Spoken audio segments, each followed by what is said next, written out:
여러분 안녕하십니까.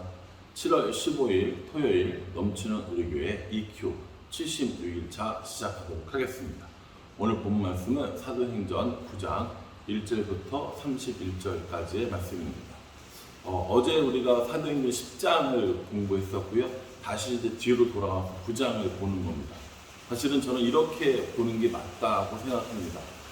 9장을부터 이제 사울이 본격적으로 활동을 하기 때문에 8장의 스데반의 죽음, 순교 이후에 그 사건을 책임졌던 사울이 어떻게 진행되는가를 살펴본 거고요.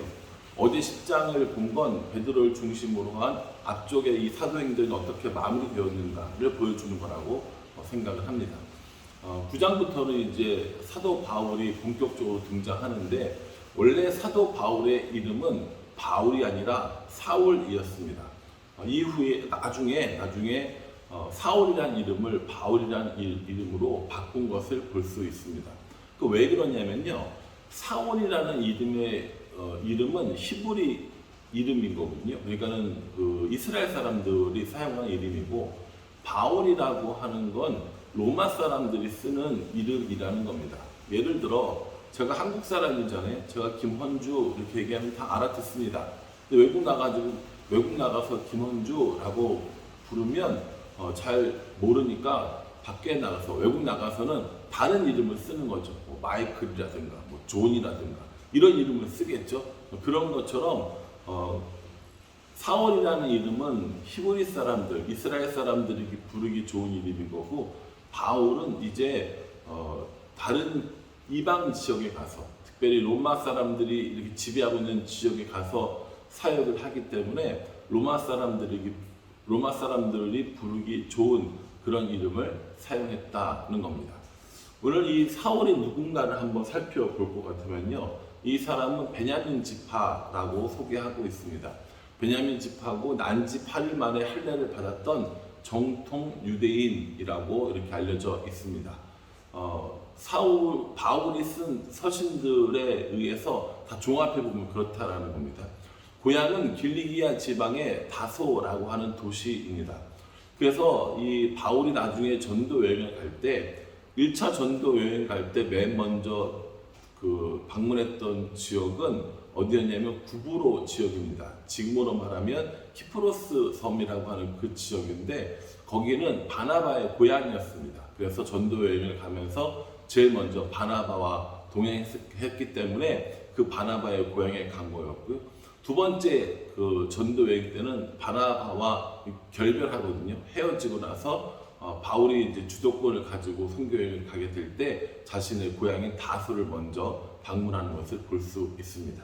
이게 길리기아 다소 사람이었고, 또 이 사울은 태어나면서부터 로마 시민권자였습니다.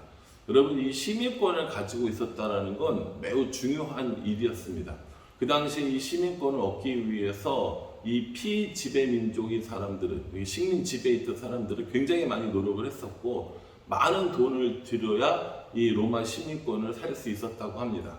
그런데 이 바울은 태어나면서부터 로마 시민권을 가지고 있었던 사람이었다는 거죠. 그러니까 그 부모님이 로마 시민권자였다라는 거겠죠. 그래서 이 바울의 이 로마 시민권은 나중에 여러 가지로 많은 도움을 얻게 됩니다. 바울이 나는 로마 시민이야 라고 굳이 내세우진 않았지만, 어려운 일이 있을 때 유용하게 쓰는 이 신분은 분명하다고 볼 수 있습니다. 뿐만 아니라 이 사울은 그 당시에 가장 뛰어난 유대 학자 그리고 랍비였던 가말리엘의 문화생이었습니다. 이 가말리엘 문화생이 되려고 하려면 좋은 집안, 또 열심 있는 마음, 여러 가지 조건들이 굉장히 까다로웠다고 합니다. 근데 그 가말리엘의 문화생이었다는 건 오늘날로 말하면 학벌 좋은 그런 사람이었다는 것을 말해주고 있습니다.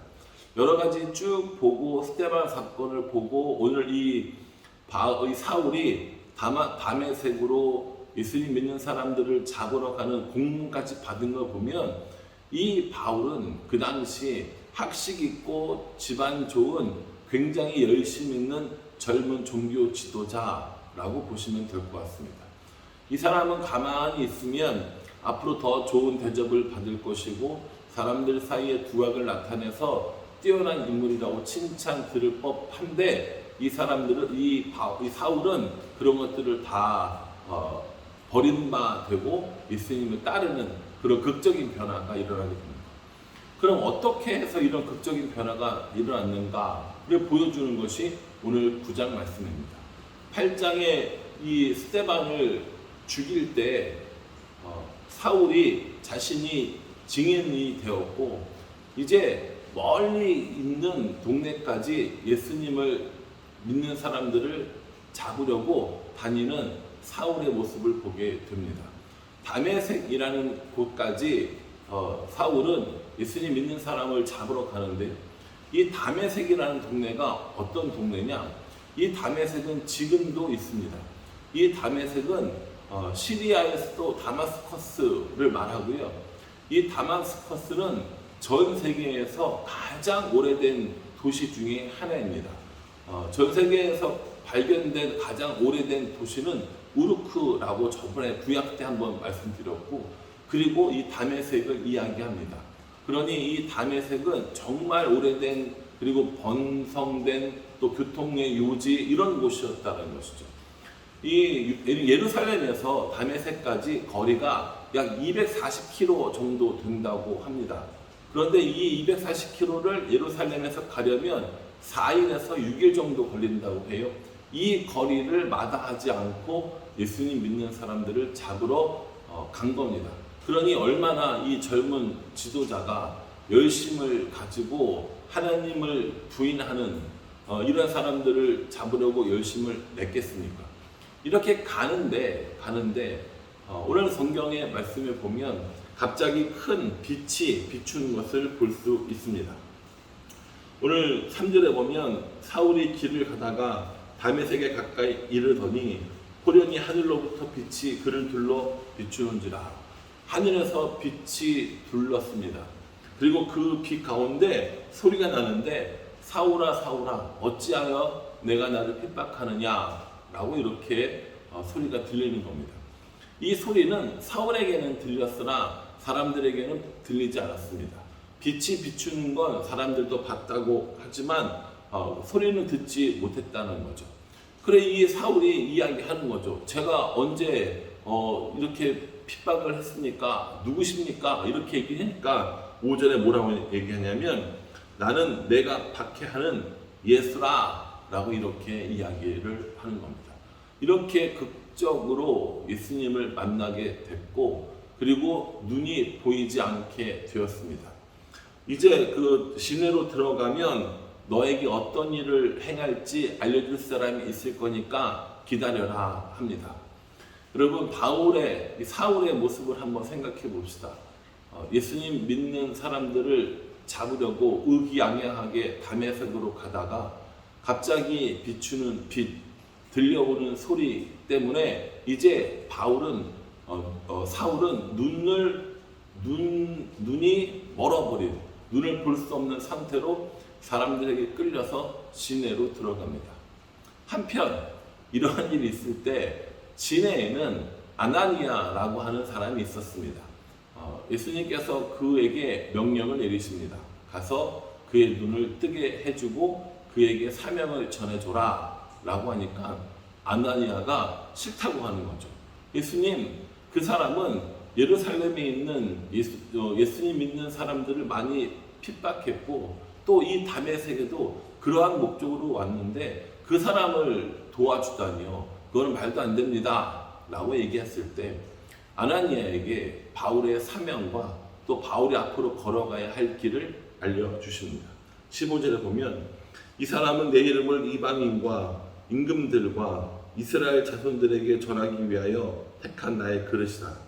그가 내 이름을 위하여 얼마나 고난을 받아야 할 것을 내가 그에게 보이리라 라고 말씀하시면서 예수님께 쓰임받는 그릇인데 어떤 그릇이냐? 이방 사람들 그리고 임금들과 이스라엘 자손들에게 복음을 전하기 위해 택한 그릇이다 라고 이렇게 이야기를 하고 있습니다. 그래서 우리가 이 사도 바울을 이방인의 사도라고 부르는 겁니다. 그렇게 아나니아는 이 예수님의 말씀을 듣고 사울에게로 가서 사울의 눈에 있는 비닐 같은 것들을 벗겨줌으로 다시 보게 됩니다. 다시 보게 된 이 사울이 어떻게 됐느냐? 180도 바뀌어서 이제 사람들에게 예수님이 하나님의 아들이라는 이야기를 하고 다니는 겁니다. 같이 있던 사람들이나 다메섹에 있던 사람들이 얼마나 당황했어요. 당황했겠어요. 예수님 믿는 사람들을 잡으러 온다고 했던 그 사람이 이제 바뀌어서 예수님이 하나님의 아들이라고 이야기를 하고 있으니 아마 적지 않게 당황을 했을 겁니다. 많은 소란과 소동이 있었을 것입니다. 23절 말씀에 보면 여러 날이 지남에 이렇게 이야기를 하거든요. 이 여기서 여러 날이 지남에는 그냥 하루 이틀 지난 게 아니라 다른 성경을 살펴볼 것 같으면 3년이라는 시간이 지났습니다. 우리가 그 바울이 직접 쓴 갈라디아서 말씀에 보면 이런 내용들이 나오거든요. 갈라디아서 1장 17절 18절 말씀입니다. 또 나보다 먼저 사도된 자들을 만나려고 예루살렘으로 가지 아니하고 아라비아로 갔다가 다시 다메섹으로 돌아가노라.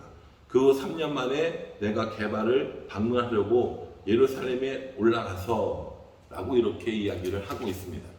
우리가 어떻게 생각하냐면 다메섹에 있다가 아라비아 광야 혹은 아라비아 사막에 가서 3년 정도 머뭅니다. 그리고 다시 다메섹으로 왔다가 이제 제자들을 만나러 예루살렘으로 가는 것이죠. 그 예루살렘으로 갔는데 제자들이 만나주지 않죠. 사람들이 인정해주지 않을 거 아닙니까? 예수님 믿는 사람들을 죽였던 7집사 중에 하나를 죽였던 그 사람이 다메섹에서 예수님 만났다는 소문이 있었는데 어느 날 갑자기 사라졌다가 3년 뒤에 돌아와서 나 이제 예수님 믿는 사람입니다 라고 그 지도자들을 만나려고 하는데 베드로와 그 사람들을 만나려고 하는데 그럼 만나주겠습니까? 안 만나주죠. 의심하고 혹시 스파이일지도 몰라 이런 생각 얼마나 많이 했겠습니까? 그러한 와중에 사울을 사람들에게 소개시켜준 제자들에게 소개시켜준 그 사람이 바로 바나바가 되는 겁니다. 그래서 여러분 이 9장에는 되게 여러 명의 사람들이 나옵니다. 사울이 나오고 아나니아가 나오고 바나바가 나옵니다. 사울이 바울로 변해가는 그 과정 중에 아나니아가 역할을 했고 또 바나바가 역할을 했습니다. 이제 사울이라고 불렸던 이 청년은 바울로 불리게 되면서 본격적으로 예수님을 전하기 위해서 전 세계를 다니는 그런 여행을 하게 됩니다. 내일부터는 우리가 그것을 살펴보게 될 것이고요. 오늘 76일차거든요. 그러니까 구약 성경 50일차 빼고 신약 성경만 26일차인 겁니다. 전체가 50일인데 딱 반 지난 거죠. 여러분 이 반 지난 시점에서 바울의 전도 여행도 시작된다라고 생각하시면 좋을 것 같습니다.